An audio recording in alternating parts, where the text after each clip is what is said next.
Olá, eu sou Patrícia Pedrosa e vou apresentar o artigo Emanuel Araújo e o Encantamento do Relevo. Emanuel Araújo tem suas raízes na gravura. Nascido da Bahia em 1940, é conhecido também como gestor cultural, diretor e curador do Museu Afro-Brasil, fundado a partir de sua coleção particular. Nosso foco é em sua produção de acentuado caráter gráfico, os seus relevos, que nos oferece argumento para a pesquisa de tese que trata do pensamento gráfico como processo criativo. Pensamento gráfico compreende a criação como ato fundamentado nos elementos do desenho, ponto, linha, plano, superfícies, texturas, bem como o entendimento do espaço nesses termos. Aderimos ao método de Bachelard de enfoque estético, que investiga a imaginação a partir das obras de arte, abro aspas, segundo o qual a imagem é apreendida como acontecimento objetivo, integrante de uma imagética, evento de linguagem. Pretende-se enfatizar que o pensamento gráfico não se trata de uma escolha, herança ou influência do meio, mas é um processo anterior a isso. É uma postura mental, uma forma específica pelo qual o pensamento processa o espaço e as imagens. Em sua trajetória, Emanuel Araújo se afinizou com a abstração de tendência informalista, de acentuada geometrização e influência do primitivismo africano. Sua aproximação com a geometrização, a princípio, se deu através das reminiscências afetivas, da arquitetura, de um barroquismo baiano. Daí se encaminhou para uma sintetização ampla em diálogos com a estamparia tradicional africana. A série Gravuras de Armar pode ser considerada como ponto de fusão de suas referências na década de 1970. A série tem destaque em sua trajetória, tendo recebido pela crítica de época o lugar de ponto de virada em sua carreira, com uma tentativa radical em relação à busca da real terceira dimensão. No trânsito para o escultório, Emanuel Araújo trilhou o caminho construtivo, criando volumes por planos, não por massas sólidas como na escultura tradicional. Para nós, o componente gráfico se sobrepõe ao componente escultural em suas criações. O presente artigo analisa a obra Oxóssi, um painel de madeira vertical, branco, pertencente à série dedicada aos orixás da religião afro-brasileira candomblé. Oxóssi é a divindade representada por arco e flecha. Tem associação com a natureza, as florestas e plantações. Simboliza a caça, a fartura, o sustento, além de ter relação com o equilíbrio do ecossistema. A configuração totêmica da composição é contida em um retângulo alongado em forma de caixa. 2 réguas de madeira natural, na parte superior e inferior, se limitam à composição. Presença simbólica, mas discreta. A madeira se liga às extremidades das 7 hastes verticais cilíndricas que correm centralizada no espaço do painel. A central é branca, como luz pura, ligando o céu e a terra. As demais são verdes, 3 de cada lado. A luz alimentando e possibilitando a vida vegetal em perfeita harmonia com o cosmos. Madeira, o verde das matas e a luz branca são retas, linhas de condução de intensa energia visual, que fazem pano de fundo, sustentando os elementos gráficos que se sobrepõem.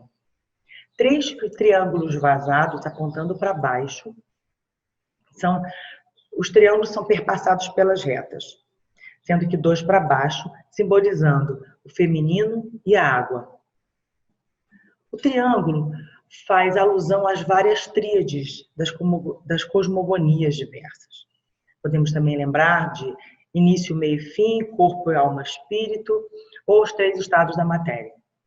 A composição é dividida em 4 partes,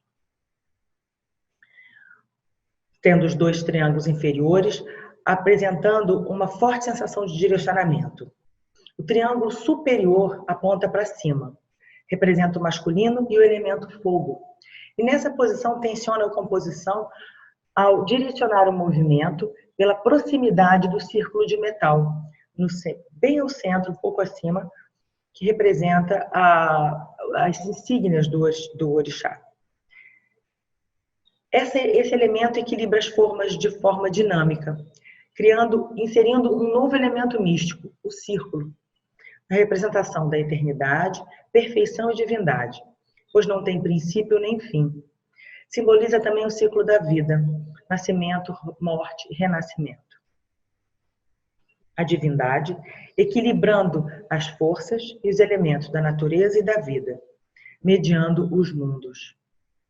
A forte carga simbólica conferida à composição pelo título se acrescenta a dinamogenia do material e a vibração das cores escolhidas, quando recorremos ao conceito de imaginação material de Bachelard. Desenhos geométricos são identificados na arte africana ancestral e em outros povos remotos em todo o globo. Entretanto, a linha reta é definida por uma equação algébrica.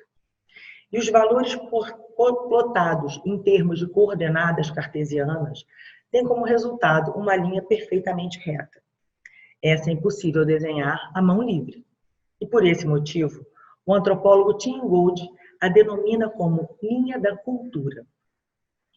Ingold apresenta um estudo abrangente da história da linha a partir de, muito resumidamente, 2 tipos de linha. A linha virtual, que é a linha da geometria euclidiana, visionária, metafísica, e a linha física, cuja presença é um fenômeno real no ambiente, ou nos corpos do organismo que habitam, os corpos humanos, inclusive. Ingold considera a linha física como registro do movimento, seja o movimento do corpo humano, como rastros na superfície da Terra, jornadas, caminhos, seja no ar, como testemunho de um gesto feito para comunicação. A transcrição desses movimentos em superfícies produziram traços indicativos de direções. A linha da vida, por exemplo, para muitos povos primitivos, era traçada com espirais, testemunho de uma geometrização fenomenizada. A esse respeito, estabeleço aproximações com o pensamento de Emanuel Araújo.